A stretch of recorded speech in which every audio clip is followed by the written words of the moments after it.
So you're trying to create content as an independent contractor or professional, but you're not sure how to start or where to start. Well, I'd suggest that you watch the video prior to this, which is part of a bigger series talking about my 9-part framework of building a solid portfolio career. I've already spoken about the core elements that are required for you to think about. Now we're in stage 2, where we're talking about content. And I've already spoken about the first part of this content element, my previous video, so check that out. So here, really, we're going to be thinking about the fact that we've understood ourselves, we know what our strengths and weaknesses are, we know what opportunities are out there in the market, we know what problems need to be solved, and we've actually spoken to these people to understand what these problems are, and we've analyzed all of this stuff in such a way to understand that actually these are the core problems, these are the core topics. So what you want to do is you want to create what I call pillar topics. Okay. So pillar topics may be something, let's say, for example, you are into health. Okay. So you're a health person. And so core topics may be things around physical exercise, mental health, nutritional management, maybe other things centered around lifestyle management. So maybe these are 4 things, and maybe there's one more. Whatever it is, these are your core pillars. And so you can break these things down even more. So maybe for nutritional management, maybe it's something to do about carbs or intolerances or eating sugary things. Like, it can be broken down into different stuff. So that's new. That's from a health perspective. Let's say, for example, you are a business analyst, and actually you have a bit of an interest in helping other people develop careers as a BA. Then maybe things you want to talk about is, getting into the industry, the breakdown of business analysis, being on projects, all of that kind of stuff there. Again, I'm making this up. I haven't thought about this straight away, but you need to think based on your research, what is the best thing to do, because that will expose how you help these individuals. And so once you've done that, you've put together your themes. You need to decide, do you want a bit of a calendar, or do you want to do something else? Now, if you're doing daily, then your calendar is every day. And actually, I would suggest, if you're doing this for the first time, especially if you're doing video, do daily videos, because it's the quickest way you're going to learn about your audience and what's working, what's not working. And actually, the worst thing that can happen is that you learn more about your topic, about yourself, how you speak, how you communicate. The best thing that can happen is all of that stuff, plus you grow your audience, whether that is subscribers, likes, engagement, and you also increase your monetary value as well, quicker than you think. So do a 30, 60, or 90-day challenge, and that helps. So if it's daily, that's fine. If it's weekly, then you may want to think to yourself, okay, do I align the topics to the calendar months as an example? So for example, the beginning of the year is always centered around, new goals, new motivation. February is more centered about maybe money management, because January is such a hard month. March is about new beginnings, new projects. April is about making more money because money's been injected into the system, the budget, all of that kind of stuff there, money to pay for things. You get the point. So maybe you want to align it to that stuff, or maybe you want to align it to key festivals and events and days.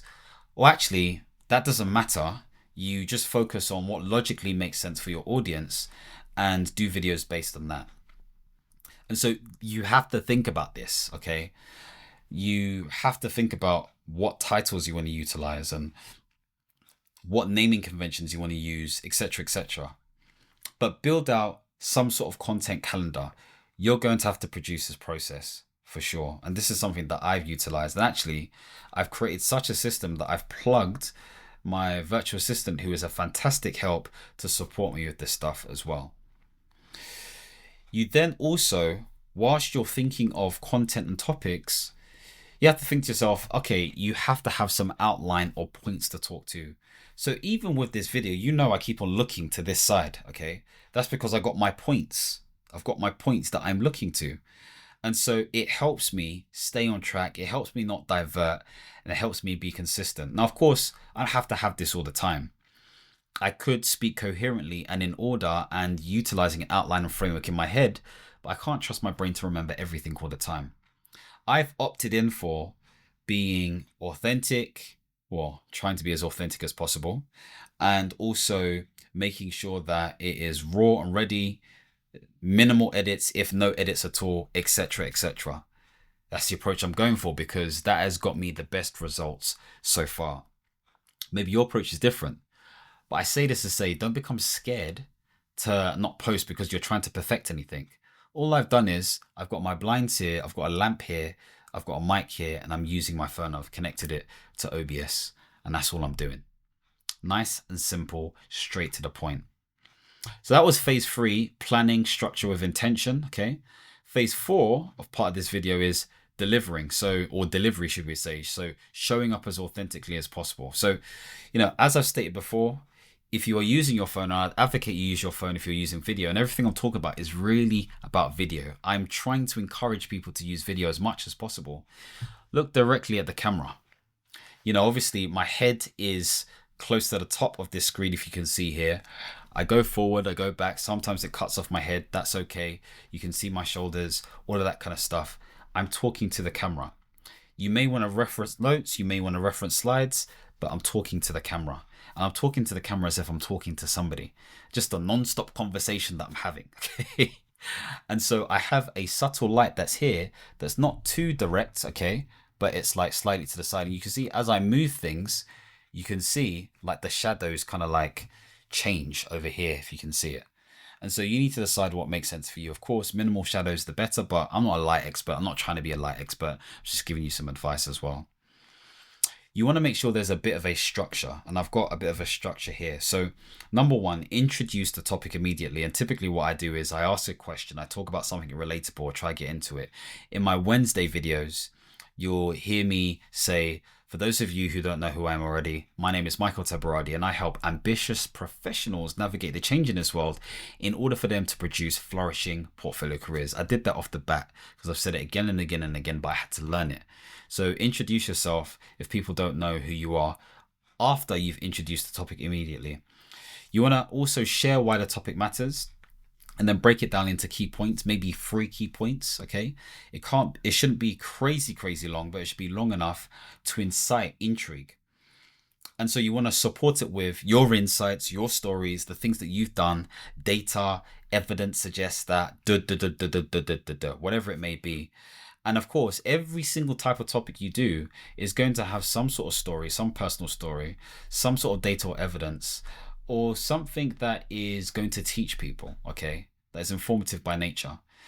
And so you may lean on one more than the other, but you have to understand who you are, okay, what makes sense for you, but just show up as you. So hopefully that gives you an idea. And then finally, you want to conclude key points and give them some takeaways.